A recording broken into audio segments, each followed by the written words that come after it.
오라 우리가 굽혀 경배하며 우리를 지으신 여호와 앞에 무릎을 꿇자. 대저 저는 우리의 하나님이시요 우리는 그의 기르시는 백성이며 그 손의 양이라. 너희가 오늘날 그 음성 듣기를 원하노라. 아멘.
주님께서 가르쳐 주신 기도로 함께 기도하겠습니다.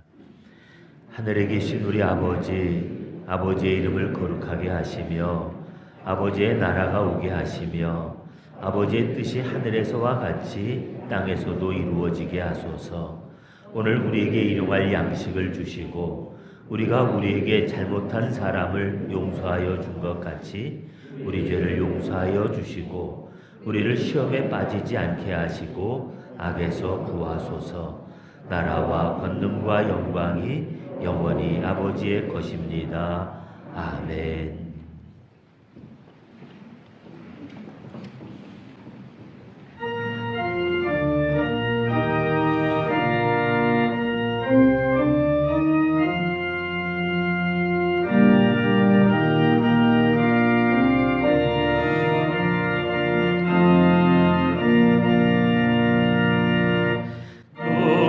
주를 따라 섬기려는가.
누가 능히 이겨 넘어뜨리랴.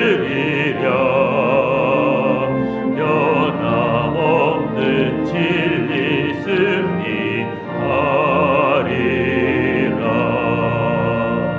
기쁜 찬송하며 주의 은혜로 주를 따라가네. 주만 따르네.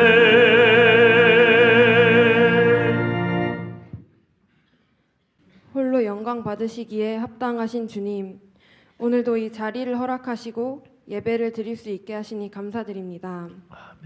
이 시간 하나님과 풍성한 교제를 허락하시고 찬양과 감사와 영광으로 오로지 주님만 높여드리길 원합니다. 아버지, 한 주간 말씀대로 살지 않고 나 편한 대로만 세상을 바라보며 이기적으로 살았음을 고백합니다. 용서하여 주시옵고 하나님 보시기에 아름다운 삶 살게 하여 주시옵소서.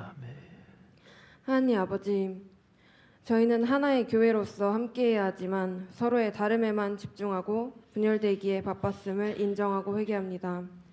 각자의 단점에 마음을 빼앗기기보다 장점을 높이 보는 눈과 자신을 낮추는 마음 허락하여 주시옵소서.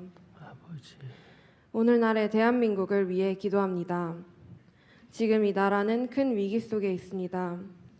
분열되고 서로를 헐뜯기 바쁩니다. 그 가운데 깊은 어둠 속에 빠져가는 사람들도 너무나도 많습니다. 나라를 꼭 기억하고 지켜주시옵소서. 이렇게 어려운 상황이지만 저희는 항상 믿음의 사람들임을 기억하게 하시고 나라를 위해 기도하게 하여 주시옵소서. 또한 오늘 말씀을 전해주실 담임 목사님과 교회를 위해 섬기시는 교육자분들을 위해 기도합니다. 이분들의 섬김과 수고를 기억하시고 하나님을 온전히 향하는 마음과 건강과 일상을 지켜주시길 원합니다. 전능하신 주님, 힘든 시간을 지나고 있는 가정들이 있습니다. 고난 속에 있는 가정들을 돌봐주시고 믿음 안에서 굳건히 일어설 수 있는 힘을 주시옵소서. 또한 가족이라는 이름 아래에서 서로에게 상처를 주는 가정이 아니라 한 사람 한 사람을 소중히 여기고 한 걸음 물러서서 서로를 이해할 수 있는 가정들 되길 기도합니다. 국수교회 성도들이 각자의 삶을 통하여 주님을 나타내길 원합니다. 모든 상황 속에서 강건한 믿음과 겸손한 감사 허락하여 주시옵소서.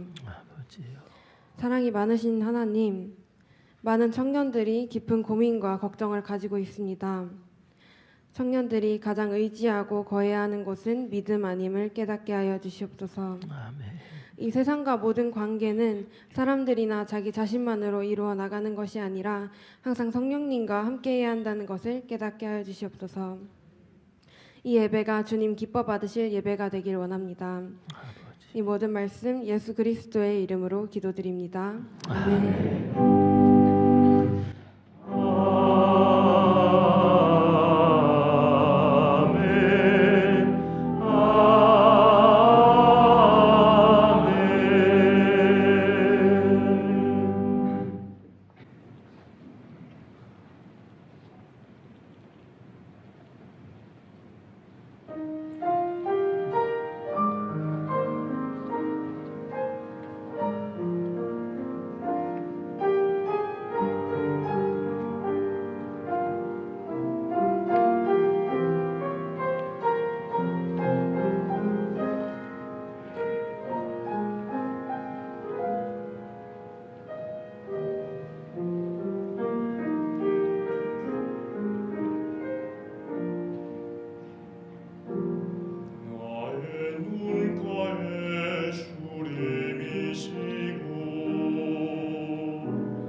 깊은 날도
가슴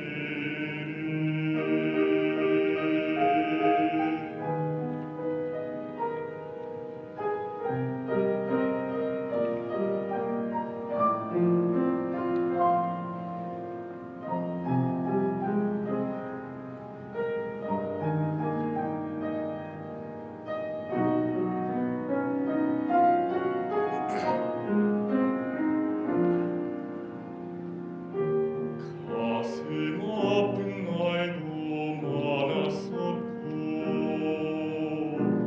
기쁜 날도 있었습니다. 짧은 여정에 뒤돌아보니 하나님의 은혜입니다. 지금까지 나의 여정은 모두 하나님의 은혜라. 지금까지 나의 모든 여정 인도하셨네. 나의 모든 여정을 모두 하나님께 맡기리라. 나의 모든 삶 마치는 날까지 곧 되시리.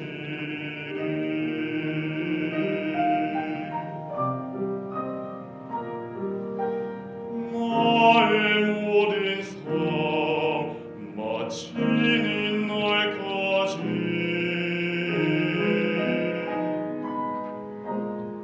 곧 되시리.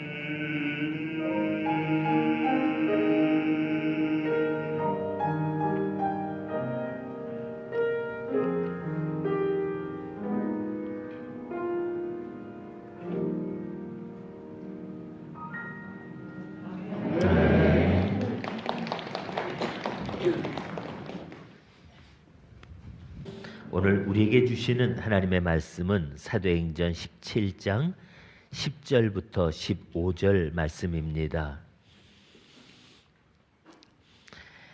저거 한 절씩 말씀을 교독합니다. 밤에 형제들이 곧 바울과 실라를 베레아로 보내니 그들이 이르러 유대인의 회당에 들어가니라.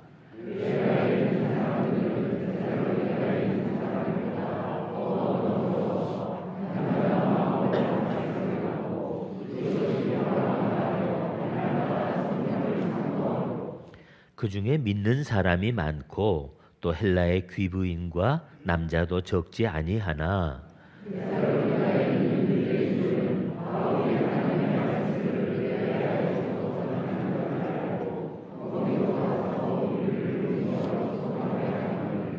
형제들이 곧 바울을 내보내어 바다까지 가게 하되 실라와 디모데는 아직 거기 머물더라.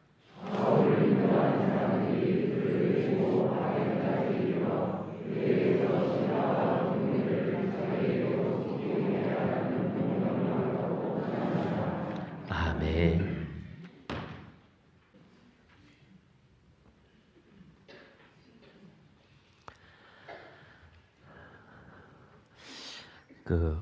얼마 전에 올라왔던 뉴스 하나를 듣고 좀 놀래기도 했고 당황하기도 했었던 이제 그런 일이 있었습니다. 우리가 이렇게 요새 보안을 위해 갖고서 카메라들을 여기저기다 많이 달았잖아요. 근데 요새는 정말 값싸고 또 그리고 선을 연결할 필요도 없는 무선 카메라들이 참 많아졌습니다. 근데 한 80%가 중국제라고 그러는데 이제 그 카메라를 갖다가 설치를 많이 그렇게 해놨는데요. 우리가 안전을 위해서 보안 카메라를 달았는데 우리가 생각한 것처럼 그렇게 우리의 안전을 지켜주는 것만 아니라 반대로 오히려 우리들의 삶을 위협하는 그런 도구가 되어버렸더라고요. 그게 이렇게 사람들이 무선으로 하다 보니까 원격으로 조정할 수가 있고, 조정하면 카메라를 돌려서 우리가 정작 지켜야 될 곳, 우리가 좀 살펴봐야 될 곳을 비추는 게 아니라 오히려 우리들의 사생활을 들여다보는 이제 그런 도구로 쓰여질 수 있다. 이제 이런 뉴스가 나왔어요. 그래서 그건 또 카메라니까 그럴 수 있으려니 그랬는데, 더 놀란 건 뭐냐면, 왜 요새 발 달린 청소기 있죠? 벌벌거리고 돌아다니는 녀석들 있잖아요. 근데 참 세상은 좋아졌죠.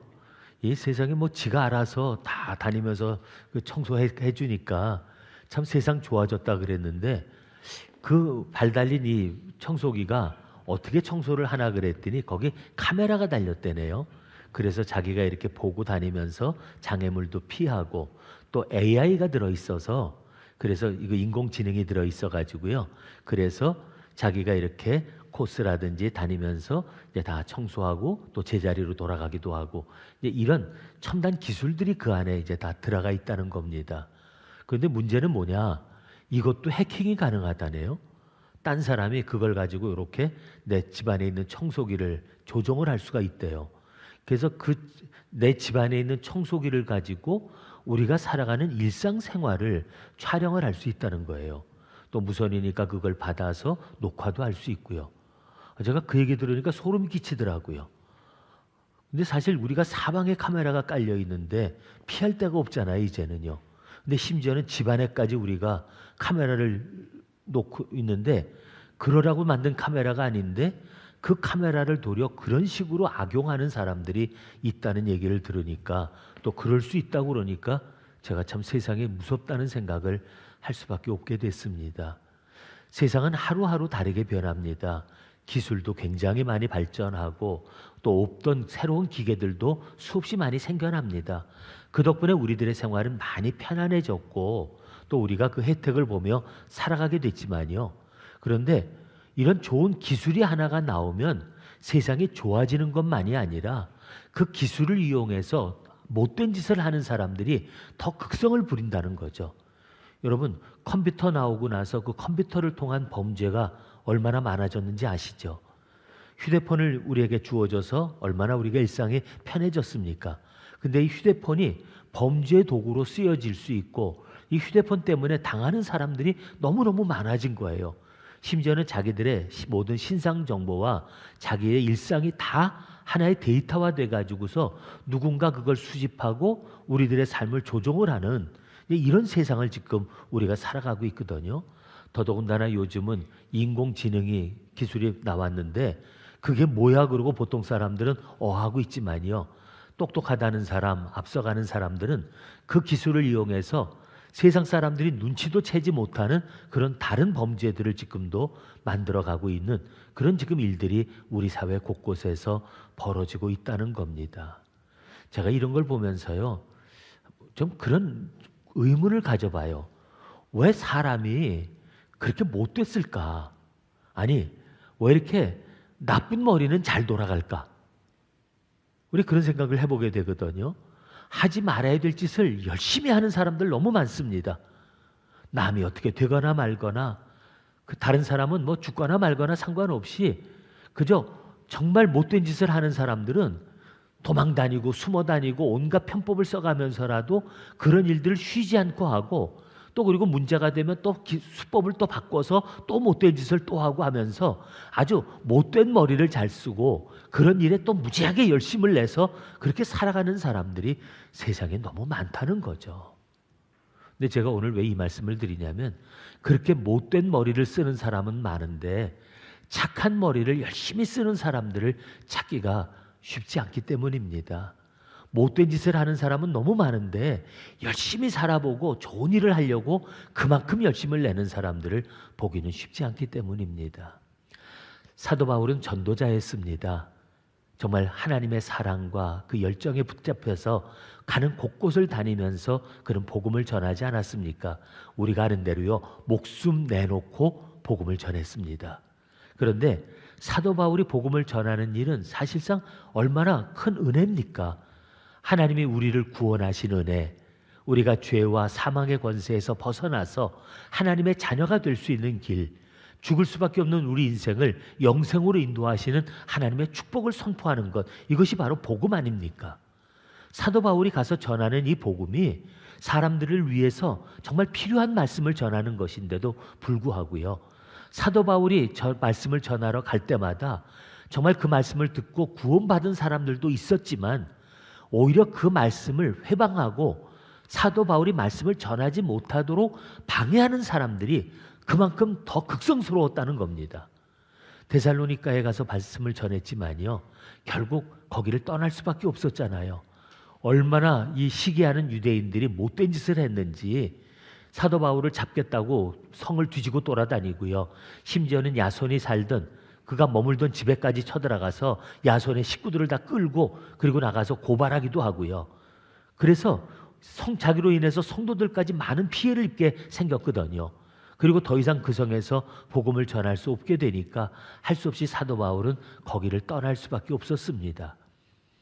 복음을 전하는 열심도 목숨을 걸고 했지만요, 그렇게 복음을 전하는 사람조차도 견딜 수 없을 만큼 결국은 못되게 구는 이 악한 사람들이 그만큼 더 극성을 부렸다는 겁니다. 그가 거기를 떠나가지고서 그 다음에 할 수 없이 가게 된 곳이 베레아라는 곳이었습니다. 베레아에 가서 이제 하나님의 말씀을 또 전했습니다. 말씀을 거기서도 회당에 들어가 잘 전했어요. 특별히 거기 사람들은 오늘 말씀해 보니까 이 사람들은 너그러워서 하나님의 말씀을 간절히 받고 또 그 말씀이 과연 그런가 해서 날마다 상고했다, 그렇게 얘기합니다. 그래서 적지 않은 귀부인들, 적지 않은 남자들이 예수님을 믿게 됐다고 얘기를 합니다. 사도 바울이 그곳에 가서 또 복음을 전하면서 많은 사람이 예수를 믿게 됐다는 이런 좋은 소식이 있지만, 또 한 가지 오늘 말씀해 보니까 그러나 라고 얘기하면서 이 데살로니가 사람들에 대한 얘기가 또 나옵니다. 무슨 얘기가 나옵니까? 데살로니가에 있었던 사람들이 사도 바울이 베레아에서도 복음을 전한다는 얘기를 듣고 그걸 알고 거기까지 쫓아와서 또 난리를 쳤다는 겁니다. 근데 여러분, 물론 이제 멀지 않은 도시입니다. 하지만 한 70여 킬로 떨어져 있는 곳이거든요, 데살로니가에서. 근데 70여 킬로 그러면 지금 우리가 이 국수교회에서 보면요, 저 충주나 저 횡성이나 이쯤 돼야만 한 70킬로 정도 될 거예요. 그러면 지금은 자동차 타고 1시간이면 갈 수 있습니다. 하지만 지금부터 2000년 전입니다. 그때 마차도 있었고 하대지만 유대인들이 극성을 부리고 거기까지 쫓아갈 때 말 타고 쫓아간 건 아닐 테고요. 그들이 우우하고 몰려갔을 때 그들이 그 한 7, 80km 되는 거리를 쫓아가서 거기 가서도 회방을 해서 바울이 복음을 전하지 못하게 했다는 그 얘기를 들으면서 그 생각을 해보는 겁니다. 아니, 부모 죽인 왼수도 아닌데 왜 그렇게 못 살게 굴어? 복음을 전하는 게 뭐가 그렇게 문제가 있다고 이렇게 방해를 할까? 왜 그들이 시기하면 또 미워하면 했지, 그랬다고 해서 자기 도시에서 전하지 못하게 한 것도 모자라서 다른 도시에까지 쫓아가서 그들이 복음을 전하지 못하도록 회방을 하고 소동을 일으켰다는 그 얘기를 들으니까요, 제 마음에 어떤 생각이 드냐면, 참 사람들 못됐다, 참 사람들의 악함은 끝이 없구나 하는 생각을 해볼 수밖에 없다는 겁니다. 여러분, 사도 바울은 결국 그곳에서 또 복음을 전할 수 없어서 결국 거기를 떠나서 그 다음에 아덴을 향해 가게 됩니다. 아테네라는 이제 도시로 이제 가게 되는데, 그런데 오늘 제가 이 얘기를 하면서 데살로니가 사람들의 못된 얘기를 하겠자고 이 얘기를 하는 게 아닙니다. 오늘 이 말씀 속에서 오늘 이 사도 바울이 베레아에서 겪었던 아주 독특한 경험, 베레아 사람들을 만나고서 익혔던 아주 인상 깊은 이야기를 여기다가 적어놓고 있거든요. 그게 뭐냐면, 사도 바울이 베레아 사람들에게 말씀을 전하면서 보니까 많은 곳에서 말씀을 전했지만 그곳과 다른 면이 하나가 있었다는 겁니다. 그게 뭐냐면, 저들은 너그러워서 하나님의 말씀을 간절히 듣고 간절한 마음으로 그 말씀을 받았고 또 말씀이 그런가 해서 날마다 상고했다, 그렇게 적고 있습니다. 근데 그들이 말씀을 받는 자세가 다른 곳하고는 좀 차이가 났던 것 같아요. 데살로니가 교인들도 되게 훌륭한 교인들입니다. 지난주에 말씀드렸던 것처럼 데살로니가 교인들은 이 환난 속에서도 믿음을 지켰고요. 사도 바울이 편지를 보내면서 데살로니가 교인들의 믿음을 칭찬할 만큼 그들도 훌륭한 사람들이었습니다. 그런데 오늘 말씀해 보니까 데살로니가 사람들보다 더 너그러워서 라고 얘기하면서 그들이 말씀을 받는 자세가 다른 곳에서는 어느 도시에서도 볼 수 없듯이 그들은 그렇게 말씀을 받았다고 얘기를 하고 있는 겁니다. 근데 제가 이제 이해하기 어려운 거는 너그러운 것 같고 말씀을 받는 자세하고 무슨 상관이 있지? 제가 이제 그게 좀 단어가 좀 이해가 잘 안 갔어요. 또 우리 번역하기 전에 옛날 성경에서는 더 베레아 사람들이 신사적이었다, 이제 그렇게 얘기를 합니다. 근데 그랬다 하더라도 신사적인 것과 말씀을 받는 게 뭔 차이가 있지? 그래서 제가 할 수 없이 별로 좋아하지도 않는 원어 성경까지 뒤져봤잖아요. 원어 성경을 찾아보니까요, 그 신사적이었다 또 너그럽다고 하는 단어가 어떤 뜻을 가지고 있는 말이냐면 집안이 좋다, 그 소리더라고요. 이게 그 소리 들으니까 더 모르겠어요. 집안이 좋다. 그런데 집안이 좋다는 말이 단순히 집안이 좋다는 말이 아니라 그 집안이 품격이 있는 집안이라는 얘기고요. 그리고 사람들이 그만큼 더 성숙한 사람들이다. 또 사람들이 남의 말을 함부로 평가하지도 않고 남의 말을 주의 깊게 잘 들어주기도 할 뿐더러 남의 말을 들으려고 하는 열려진 마음이 있고, 또 그리고 그 사람들이 그 말을 들으면 진중하게 판단도 하고, 그러면서 그들의 자세가 보통 사람들하고는 다른 좀 품격 있는 사람, 더 고상한 사람, 이런 사람들이었다고 하는 단어를 거기다 쓰고 있는 겁니다. 그러니까 이 베레아 사람들은 되게 고상한 사람들이었다, 아주 품격이 있는 사람들이었다, 이제 이런 말을 하고 있는 겁니다. 그래서 그 품격 있는 자세가 말씀을 받을 때도 어떻게 나타났냐면 그냥 말 한두 마디 들어보고 나서 아는 척하거나 아니면 함부로 평가하는 게 아니라 무슨 말인가 그래서 주의 깊게 잘 들었다는 겁니다. 간절한 마음으로 그 말씀을 받았다는 겁니다. 그런데 또 그거로 끝난 게 아니에요. 진짜 그런가 해서 날마다 성경을 놓고 그 말씀이 사실인지를 스스로 찾아보고 확인하면서 그 말씀을 다시 묵상했다고 하는 이야기가 기록이 되어져 있는 겁니다. 제가 그걸 보면서 베레아 사람들을 사도 바울이 칭찬을 한 게 바로 이런 모습이었구나 그러고 조금 이제 이해가 됩니다. 네, 여러분, 이렇게 그 말씀을 받는 것은 단순히 말씀에 대한 얘기 하나만이 아닙니다. 살아가는 삶의 자세를 얘기하는 거거든요. 그들이 그 생활 그 모습, 바로 그 습성을 얘기하는 거거든요. 저희가 예전에 그 영국 신사라는 말을 어렸을 때 좀 많이 들었던 일이 있었어요. 뭐 요즘은 영국 사람들 보니까 별로 신사도 아니더라고요. 또 제가 영국을 좀 알아보니까 출신들이 해적이에요. 그래가지고 참 못된 사람들이고, 또 그리고 지금도 우리 손흥민 선수 뭐 거기 가서 있는데 그 사람들 그 축구 좋아하는 건 알지만 그들이 하는 모습 가만히 보면요, 아이고 이 사람들도 못됐다, 참 이제 그런 생각 들거든요.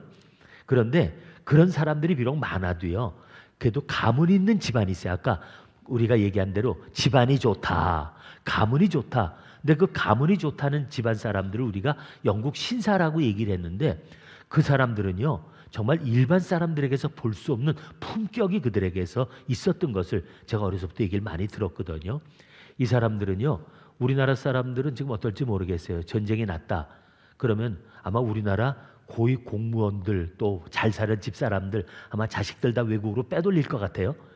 그런데 이 사람들은 자기들이 좋은 집안에서 태어났으면요, 사회적인 책임도 자기들이 져야 된다는 그 인식이 있어가지고요, 그래서 조금만 이렇게 자기가 장성하면요, 군대를 자원합니다. 자원해서 갈 뿐만 아니라 세계 분쟁 지역이라든지 위험한 지역 같은 데 자기가 파병을 가서 거기서 직접 그 나라를 지키는 일을 위해서 목숨을 버리기도 합니다.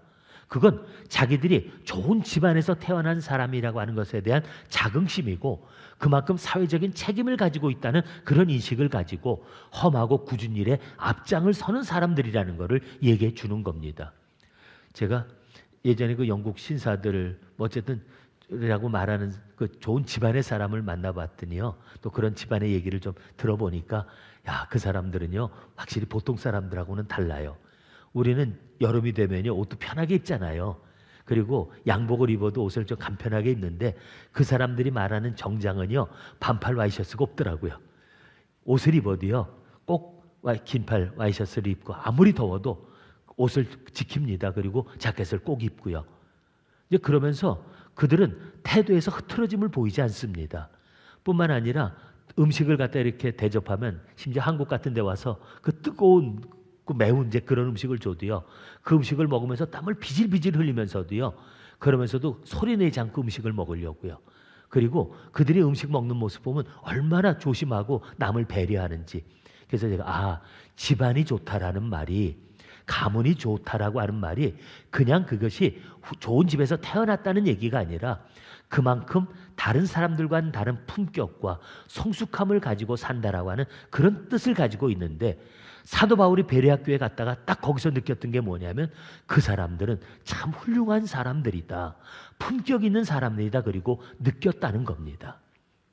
그런데 오늘 이렇게 베레아 사람들이 품격이 있었던 것을 또 이해할 수 있는 게 뭐냐면요. 그들이 데살로니가 사람들이 와서 막 회방하고 소동을 일으켰잖아요. 근데 그들이 오늘 보니까 말씀에 형제들이 바울을 그래서 그들을 떠나 보냈다고 그럽니다. 떠나 보냈다고 그래요. 그러면서 그들을 바다까지 인도해서 그들을 떠나 보내고 또 그리고 거기서 인도자들 몇 사람은 그를 데리고 아테네까지 갔다고 얘기합니다. 여러분 이 베레아로부터 바다로 내려가고 거기서 또 아테네로 가는 길은 되게 먼 길입니다. 근데 인도자가 거기까지 데려다 주었다고 얘기합니다. 근데 왜 사도 바울이 이 베레아 사람들을 향한 신뢰가 있었느냐를 보면요.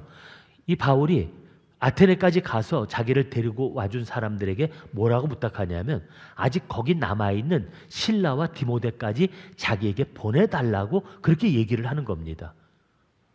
아니 이제 가서 복음을 막 전했잖아요.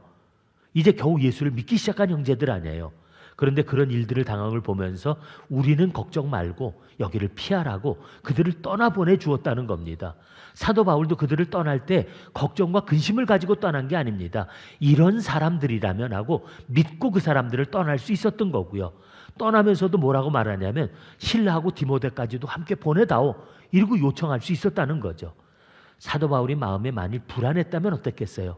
바울이나 실라를 거기 남겨두어서라도 그들을 향해서 조금 더 말씀을 가르치고 그들을 돕게 했을 겁니다. 그런데 베레아 교인들은 그럴 필요가 없었다고 믿었던 이유가 뭐냐면 그들의 바로 신앙 자세가 다른 곳과는 차별이 났었기 때문입니다. 여러분 사람들도 그런 사람 있잖아요. 왜 이게 죽굴듯 한다고 그럴까요? 한마디만 들으면 우우 하고 또 일어났다가 조금만 시간 지나면 또 언제 그랬냐는 듯이 또 싹 잊어버리고 그래서 밤낮 애프터 서비스가 필요한 사람 이제 그런 사람들이 있어요. 신앙생활을 해도 우리가 한번 예수를 믿기로 딱 마음에 작정하면 고민하고 기도해보고 알아보고 그리고 나서 정말 이런 분이라면 또 이것이 믿음이라면 내가 예수를 믿어야 되겠다. 그리고 딱 믿으면 천하 없어도 흔들리지 않는 사람이 있지만요. 어떤 사람들은 바람만 부으면 흔들리는 사람들이 있어요. 부흥회 하면 혼자 은혜 다 받은 것 같아요. 혼자 예수 다 믿는 것 같아요. 그랬다가 조금만 한두 달 지나고 나면요.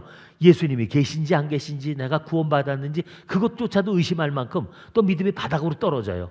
그래서 밤낮 뭘 해주지 않으면 제 믿음도 못 지키는 사람 왔다 갔다 하는 사람들도 적지 않다는 겁니다. 그런 사람들은 애프터 서비스가 필요하잖아요. 누군가 계속 있어서 말씀 가르쳐주고 또 권면해주고 또 기도해주고 옆에서 계속 이끌어줘야 됩니다. 근데 참 이런 믿음은요. 얼마나 많은 사람을 피곤하게 하고 그 믿음은 언제까지 남을 의존하는 믿음으로 살아갈 수밖에 없죠. 그런데 베레아 교인들을 믿을 수 있었던 이유가 뭐냐면요. 그들은 말씀을 그냥 듣지 않았습니다.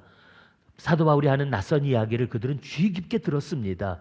그리고 그 말을 자세히 듣고서 또 그런가 해서 본인이 스스로 또 과연 그 말씀을 상고했다고 얘기합니다. 그 얘기는 뭐냐면 자신들이 알아볼 때까지 알아보고 최선을 다해서 진리를 찾으려고 애를 쓰는 모습을 보여준 거고요. 그렇게 해서 마음에 확신했다면 그들에게는 흔들리지 않는 믿음으로 섰다는 겁니다. 사도 바울이 다른 데는요. 다닌 곳마다 편지를 많이 보냈어요. 고린도도 보내고 빌립보도 보내고 또 그리고 데살로니가도 보내고 사도 바울이 걱정되고 염려되는 곳마다 편지를 써서 계속 권면합니다. 근데 베레아 교회는 편지를 보냈다는 얘기가 없어요. 그만큼 그들을 떠나도 믿을 수 있고 또 그들을 신뢰할 수 있는 만한 믿음의 자세를 보면서 이런 사람들이라면 하고 그들을 향해서 듬직한 마음을 품을 수 있었다는 얘기입니다. 제가 그 얘기 보니까 진짜 이런 교인들이 됐으면 좋겠다. 우리 성도들이 좀 그런 믿음을 가졌으면 좋겠어요. 뭐 휙 끓는 냄비 식는다고 그냥 뭐 좀 하면 으쌰으쌰거리고 하다가도 조금만 놔두면 또 푹 가라앉아 있고, 그래서 밤낮 누구가 끌어줘야 되고 자꾸 누군가 앞에서 격려해야 되고 그런 믿음 말고요.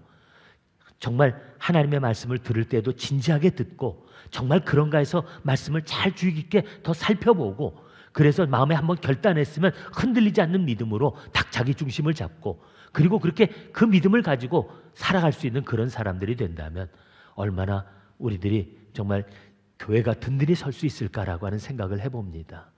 그런데 제가 오늘 이 베레아 교인들을 칭찬하는 것은 그것만이 아닙니다. 여러분, 이 베레아 교인들을 보면서 우리가 그 교인들의 자세를 본받아야 될 이유는 뭐냐면요, 우리가 아까 데살로니가 교인들을 한번 생각해 보세요. 이 사람들의 극성스러운 걸 생각해 보시고요, 이 사람들의 악함을 한번 생각해 보세요. 세상에서 복음을 회방하고 또 그리고 정말 세상을 정말 망가뜨리려고 하는 사람들의 열심, 세상을 갖다가 정말 막 살아가는 사람들의 그 열심은요 얼마나 대단한지. 하여간 못된 머리는 정말 잘 돌아가요. 못된 짓은, 하지 말아야 될 짓은 정말 죽어라고 열심히들 합니다. 근데 그런 사람들이 많다 보니까 지금 세상이 어떻게 변하고 있냐는 거예요. 여러분, 옛날에는요, 뭐 제가 옛날 얘기해서 죄송합니다. 근데 옛날에는요 그래도 사람들이 인간성이 있었어요. 사람다움이 있었어요. 비록 아무리 가진 것 없고 가난하게 살아도 누가 옆에서 힘들다 그러면 가서 챙겨주고, 그리고 누가 좀 어려운 일이 있으면요 다 보듬어 주면서 함께 그래도 살아갈 수 있도록 옆에서 도와주지 않았어요. 그래서 그때만 해도요 사람들이 없어도 같이 살아갈 수 있었어요. 근데 지금은요 그때하고는 비교할 수 없이 굉장히 많은 것을 우리가 누리며 살아가잖아요. 근데 지금은 더 굶어 죽어가는 사람, 더 지금 이 사회를 비관하고 자살하는 사람들이 더 많아집니다. 그 이유가 뭐라고 생각하세요? 가지면 가질수록 더 많이 갖겠다고 하는 탐욕의 사람들이 사로잡혀 있지 않냐는 거예요. 또 옛날에는요 법도 모르고 공부 한자 못하신 분들이 세상에 그런 법이 어디 있냐 이제 이런 소리 막 하셨어요. 그래서 법 아세요? 그러면 법은 몰라요. 근데 그 사람들이 말하는 법은 뭐냐, 사람이라면, 인간이라면 그래서는 안 되는 거 아니냐, 그 소리예요. 진짜 인간성이 있었고 사람의 도리를 따라 살려고 그랬어요. 근데 지금은요 배운 사람이 더 무섭잖아요. 법 아는 사람들이 더 고약하잖아요. 그 법을 악용하고요, 그 법이 있거나 말거나 아주 무시해가면서 법 사이를 살살 빠져다니면서 할 짓 못할 짓 다 하는 그런 사람들을 보면서 참 세상이 정말 어쩌려고 이렇게 되나 하는 생각을 우리가 할 수밖에 없다는 겁니다. 중요한 건 뭐냐면 점점 세상은 악해져 가고 더 고도로 진흥화되고 그 사람들은 정말 온갖 수단 방법을 가리지 아니하고 세상을 점점 더 무서운 구렁텅이로 몰아가고 있는데, 악한 열심은 있지만 선한 열심이 어디 있냐는 겁니다.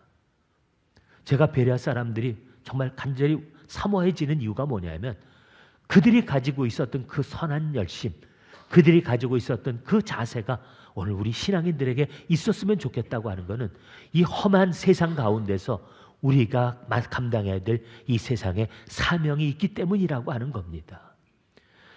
여러분, 지금 세상은 점점 이렇게 악해져 가는데요, 얼마나 제가 요즘 마음 아팠던 일이 하나 있었던 거는 제 너무 잘 아는 지인 목사님 손녀딸이 얼마 전에 일어났었던 이 대구에서 초등학생 살해 사건, 이제 그 할아버지세요.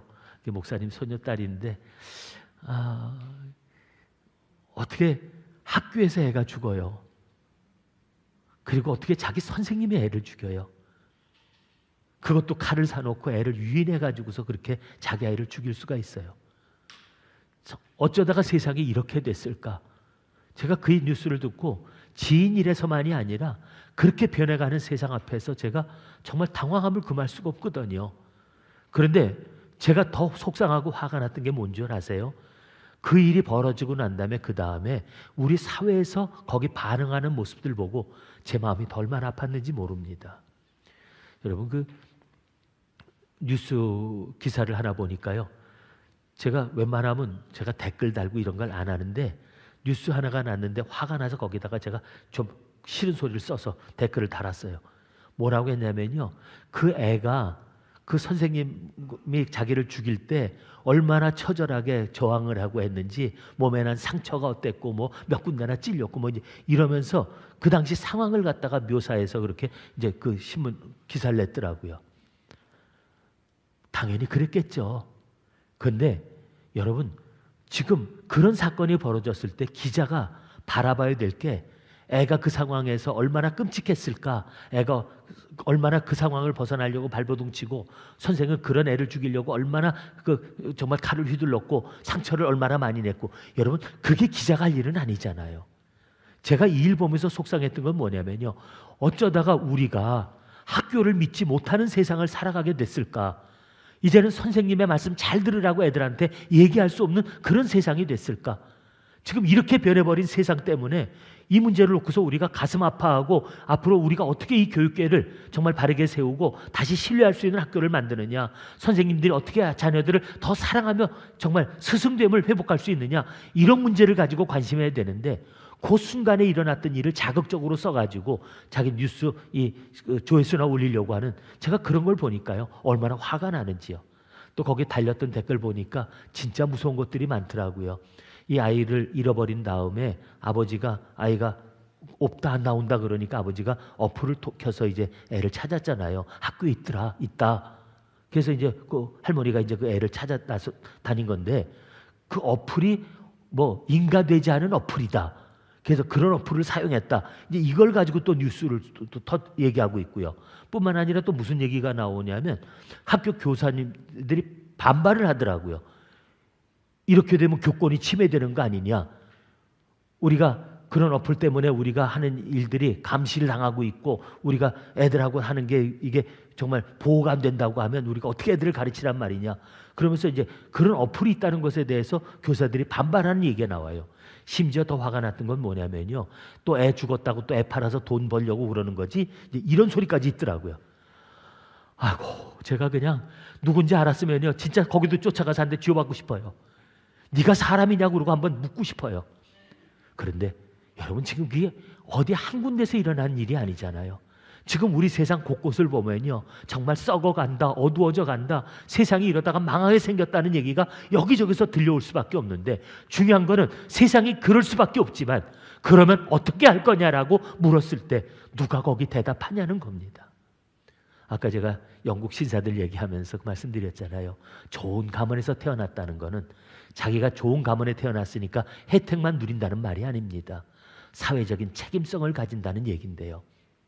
우리가 예수를 믿는 사람이 되었다라고 하는 그 말의 의미가 무엇일까? 우리가 정말 주님의 은혜를 받고 정말 새로운 거듭난 사람들이 되었다는 그 말의 뜻이 무엇일까라고 우리가 한번 진지하게 그 말씀을 받을 수 있는 성숙한 신앙인들이 된다면, 우리들은 세상을 바라보면서 조금 다른 눈을 가지고 다른 자세로 세상을 살아가지 않겠냐는 겁니다. 근데 제가 죄송한 얘기지만요, 오늘 교인들이 우리 신앙생활하는 모습 보면요, 우리 그러진 못한 것 같아요. 되게 소극적이에요. 그러니까 그런 얘기 들으면서 에이, 세상이 왜 그래? 그리고 그냥 외면하고 모른 척합니다. 그냥 입 다물고 그저 나한테 피해가 입지 않았으면 그저 상관없다고 얘기하고 되게 움츠러듭니다. 뿐만 아니라 그냥 나 혼자 이 신앙생활 잘하면서 나 혼자 착하게 살면서 나는 그런 사람들하고는 같이 어울리지 않을 거야, 이러고서 자기를 지키려고만 합니다. 우리가 예수 믿는 사람들이 그저 자기 하나의 믿음 지키려고, 그리고 그런 세상을 외면하고 자꾸 우리가 회피하면서 하나님 나라나 구하면 과연 그것이 주님이 기뻐하시는 신앙인이겠느냐 하는 겁니다. 우리가 정말 믿음의 사람이라면요, 정말 이런 세상을 바라보면서 하나님의 말씀을 우리가 묵상하면서 주님이 우리를 위해서 십자가를 지고 돌아가시면서 나를 구원하셨다면, 그리고 하나님이 이 땅에 그의 나라를 이루기를 원해서 오늘 그의 삶을 다 내던져 주신 그 은혜로 우리가 구원받은 사람이라면, 나는 이 세상 가운데서 어떤 존재가 되어야 하나, 나는 무엇을 위해 살아야 되느냐라고 하는 그런 고민을 하면서 그래도 내 살아간 삶이 하나님의 사람답은 그런 삶을 살 수 있어야 되지 않겠냐 하는 겁니다. 고상한 신앙인이라는 게 뭐라고 생각하세요? 예배만 잘 드리면 됩니까? 고상한 예배자라고 하는 것, 품격 있는 예배자라고 하는 것이 무슨 뜻이겠어요? 1시간 예배 잘 드리고 끝나면 우리가 신앙에 품격이 있는 사람들이 되어진다고 생각하십니까? 하나님의 말씀을 받았으면 아, 그렇구나. 하나님께서 나에게 무엇을 기대하고 계시고 내가 이런 세상에서 하나님은 왜 나를 주의 사람으로 불러주셨을까? 그 사실을 생각하면서 내가 무엇을 해야 됩니까? 라고 기도하고 그 세상 속에서 내가 해야 될 삶을 찾아 나서는 것, 그런 삶을 살아가려고 하는 것이 우리들의 삶이어야 하지 않겠느냐 하는 겁니다. 저는 악한 사람들이 내는 열심보다 선한 사람들이 더 뜨거운 열심의 사람들이 되어지기를 원합니다. 우리가 정치가들한테 희망을 두겠어요? 뭐 재벌 들이면 이런 일들을 할 수 있을까요? 아니요. 주님은 우리들에게 그들을 믿고 맡겨라, 그들을 의지하라고 얘기하지 않으시고요. 너희는 세상의 빛이다, 너희가 세상의 소금이다라고 우리들에게 말씀하십니다. 왜요? 이 세상을 내가 붙들고, 이 세상을 내가 붙들고 책임지고 이 세상을 내 손에 맡긴다라고 주님은 우리들에게 말씀하시는 것 아닙니까? 예수 잘 믿고 구원받는 사람 되는 거 복된 일입니다. 예수 믿으면서 착하게 살고 죄에 물들지 않는 거 훌륭한 일입니다. 근데 거기서만 머물지 않았으면 좋겠습니다. 우리가 정말 품격 있는 신앙인이 되기 원한다면, 더 성숙한 주님의 사람으로 살기를 원한다면, 나 혼자 겨우 지키는 그런 믿음, 소극적이고 세상을 외면하는 그런 믿음이 아니라 이런 세상을 바라보면서 아파하고 이런 세상을 위해서 어떻게 살아야 될까를 고민하면서 기도하고 이런 세상을 위해서 무엇인가 자신의 삶을 살아가려고 몸부림칠 수 있는 그런 사람들이 되어질 수 있기를 바랍니다. 저는 우리 성도님들 한 분 한 분들 더 그리스도의 심장을 가지고 뜨거운 마음을 품었으면 좋겠어요. 세상을 구원하시겠다고 자기 몸을 던지신 예수 그리스도를 우리가 믿는 믿음의 사람 아닙니까? 이 세상을 책임져야 될 우리들이 그런 책임감을 우리가 주님께로부터 받았다면 이 세상을 위해서 나는 무엇을 해야 될까라고 생각할 때 하나님은 우리들을 부족하지만 우리들을 통해서도 이 땅에 하나님의 나라가 이루어지도록 우리를 사용해 주실 줄 믿습니다.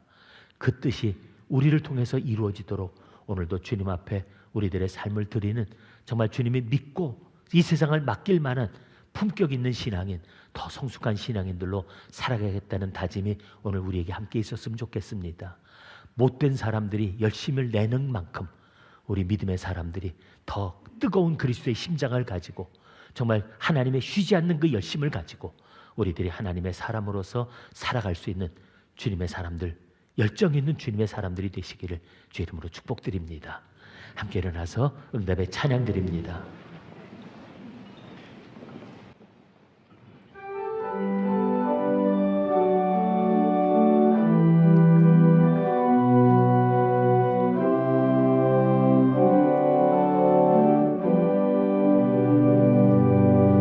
세상 모든 민족이 구원을 얻기까지 쉬지 않으시는 하나님, 주의 심장 가지고 우리 이제 일어나 주 따르게 하소서. 세상 모든 육체가 주의 영광 보도록 우릴 부르시는 하나님, 주의 손과 발 되어 세상을 치유하며 주 섬기게 하소서. 우리 바다 높음같이 여호와의 영광을 인정하는 것이 온 세상 가득하리라. 우리 바다 높음같이, 우리 바다 높음같이, 우리 바다 높음같이 오리라.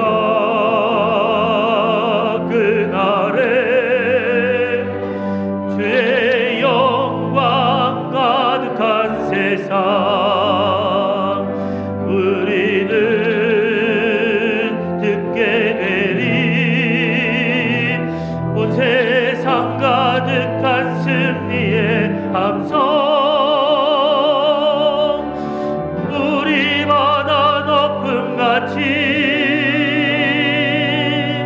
여호와의 영광을 인정하는 것이 온 세상 가득하리라. 우리 바다 덮음같이 우리 바다 덮음같이 우리 바다 덮음같이